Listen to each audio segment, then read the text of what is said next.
Hi, for those who doesn't know me, I'm Shavini, 33 years old. I just got to USA from Sri Lanka. And 6 weeks back, I was diagnosed with a hole in the heart, which is congenital. Doctors in Sri Lanka failed to diagnose it for 33 years.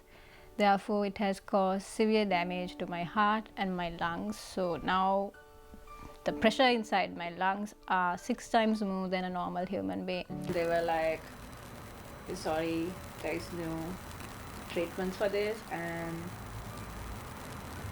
you have only 2 years to live. Which was like, what? I was like, wow. So I came to US to get second opinion, and then they found that I have Eisenmenger. Definite procedure is to do a heart and lung transplant.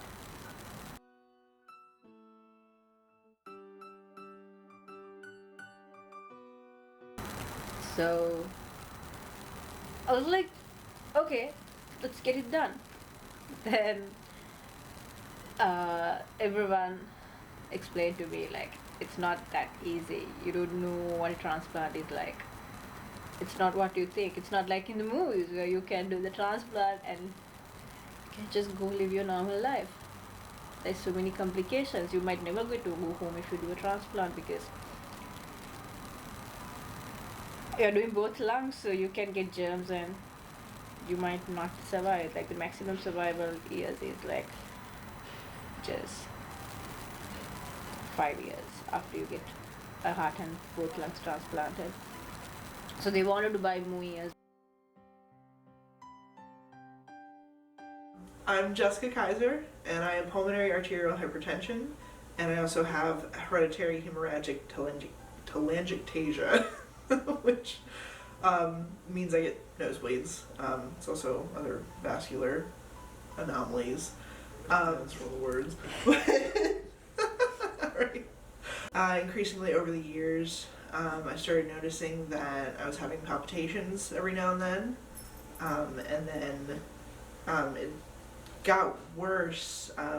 For work, I went to New Orleans, so I was traveling for that, and I came back and I couldn't breathe laying down, which was a little worrisome.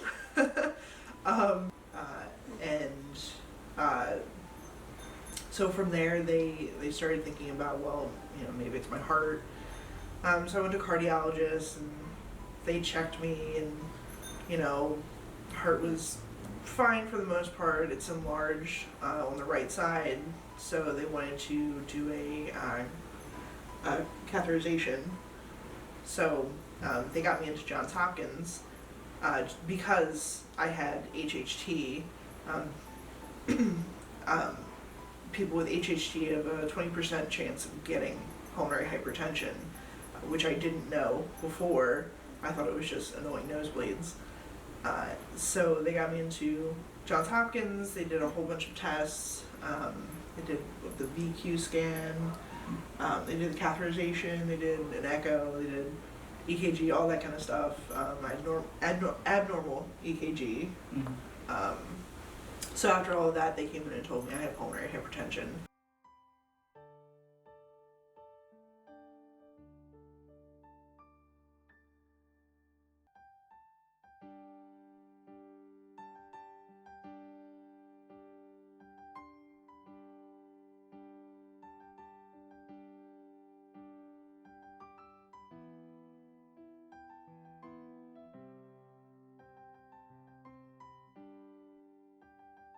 So I think in its simplest form, the pulmonary hypertension is a condition where the blood pressure inside the lungs is higher than it should be. Hundreds of millions of very specialized vessels inside the lungs. They're very different than the blood vessels in the rest of your body.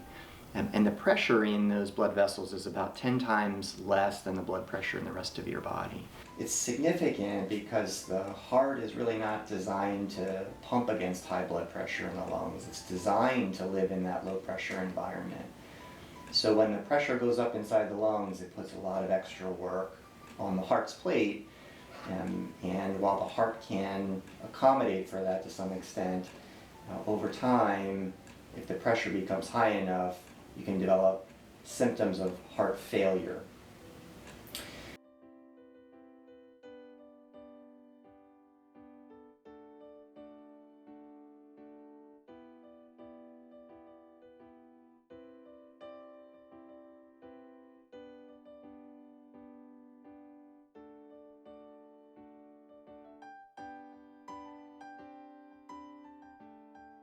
Although we don't have any medicines that cure pulmonary hypertension right now, we think that the medications that we have really do improve a lot of important parts of people's lives.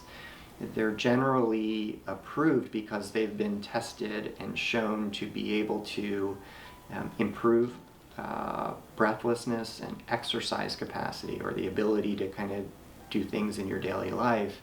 And in many cases, a second part of that approval means that they've shown evidence that they can slow down the progression of pulmonary hypertension or pulmonary arterial hypertension.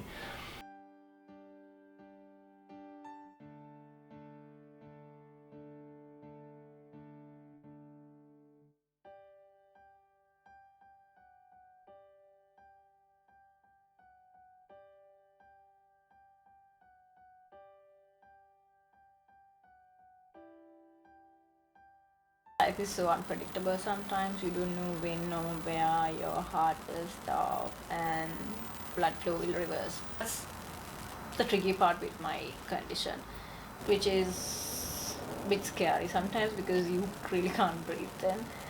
I need to be aware of what I should do, and I need to do whatever that I should do and get my heart to start again, because the time that the 911 comes is not enough. I can't wait that long. And so I'm very good with my Tarzan act. I just go hit in my heart. It works for me. Trust me, when that happens, you need to do whatever you have to do before your body loses oxygen and your brain stops. So I always say, thank God the brain is still alive although the heart stops.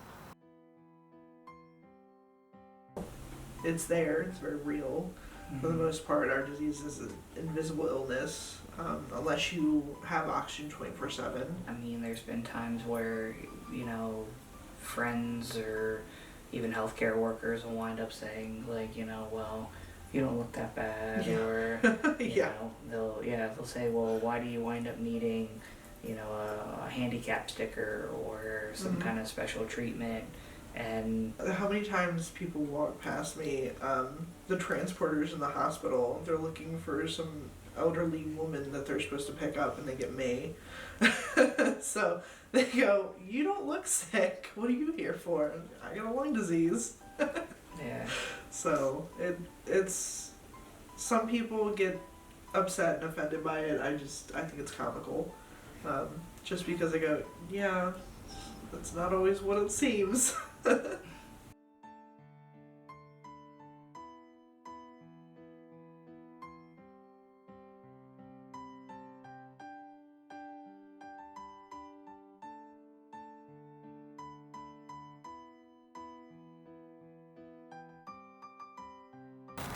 The only thing that put me down was when they said that I can never get on a flight again and I can never go home again. I can never have kids, which was a bit sad. That's fine because I have 2 awesome nephews and I can always adopt one. It took a few days to digest, but even now sometimes when I think of it, it's a bit sad, but I try not to think of the fact. I miss home a lot here. I never had any plans to live outside home, so it's a bit sad because I miss everyone. But hopefully I will get home one day. I have come such a long way, and they said I won't live for more than 2 years, which I have already, so likewise I will get to go home as well. Who knows?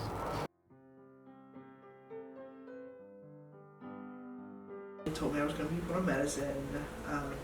They told me I shouldn't have kids, which was a little, a little sad for me, considering I was married before and I was trying for kids. So that was a part of my future that I was going to get.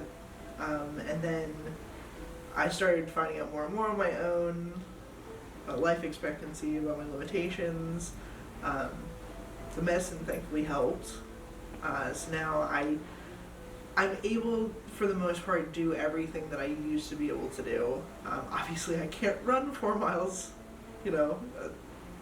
ever.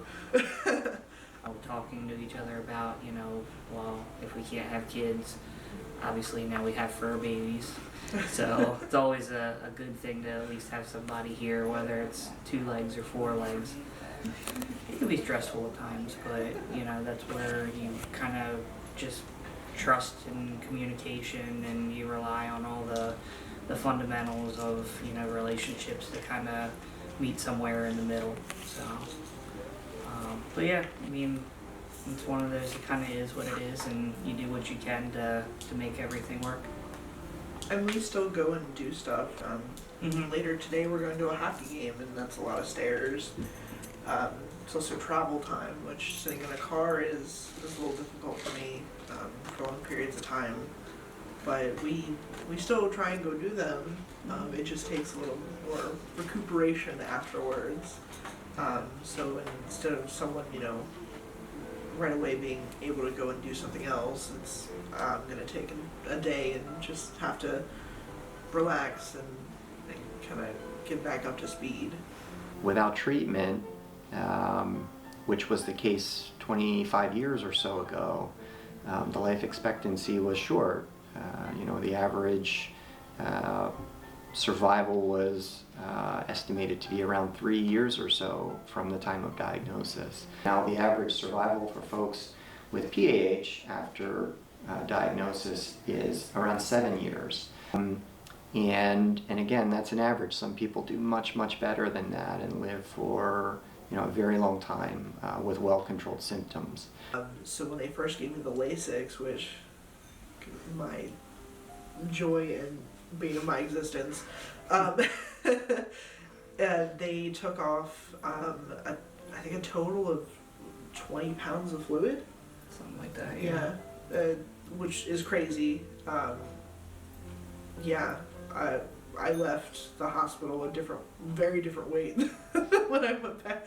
When I went in, pain it is to have this disease. It could always be so much worse. They caught me. I was in advanced heart failure when I was diagnosed, and now my numbers are great. So they caught it in time. They did something about it. It's maintenance from now on. So, which I hope is for a long time. Actually, I have improved a lot. So my pH has come down to 70s from 128, which is like the level that everyone else get diagnosed with. And everyone is surprised when they see me so normal, and when they hear that I had 128 pH and now it's 70. Everyone looks at me, no one assumes that, no one guessed that I have such a, what do you call it, a deadly disease with no cure, which no one knows how long you get to live. And whenever they see me with the oxygen, I don't wear the oxygen at home, but whenever I step out, I have to wear the oxygen because my heart is severely damaged, so they don't want any stress on my heart. So when they see me with the oxygen, the first question I get is, so how long have you been having asthma? I'm like, I'm sorry, it's not asthma, I have a busted pair of lungs and a heart. And they were like, what do you mean? I'm like, I need new spare parts. And everyone's like, and you're just laughing about it?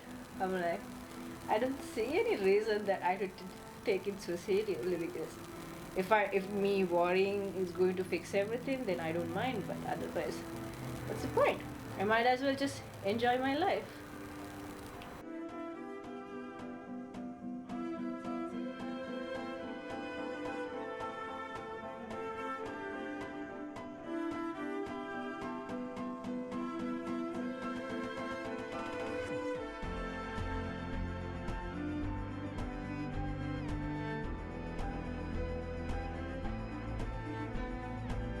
Yeah, I was told by my doctor that so people with rare diseases are called zebras in the medical field. When my doctor was saying, you know, I have 2 rare diseases, so I was like, yeah, probably a rainbow zebra or something. He goes, no, you're a unicorn. So I mean, I took that and kind of ran with it. So I think I'm special, but I'm unique.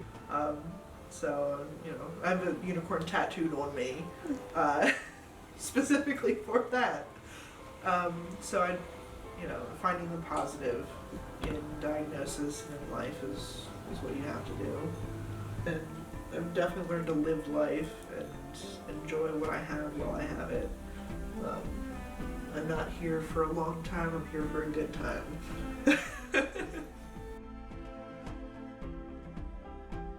When I got diagnosed, they said that it's so rare, they hardly see anyone with Eisenmenger these days.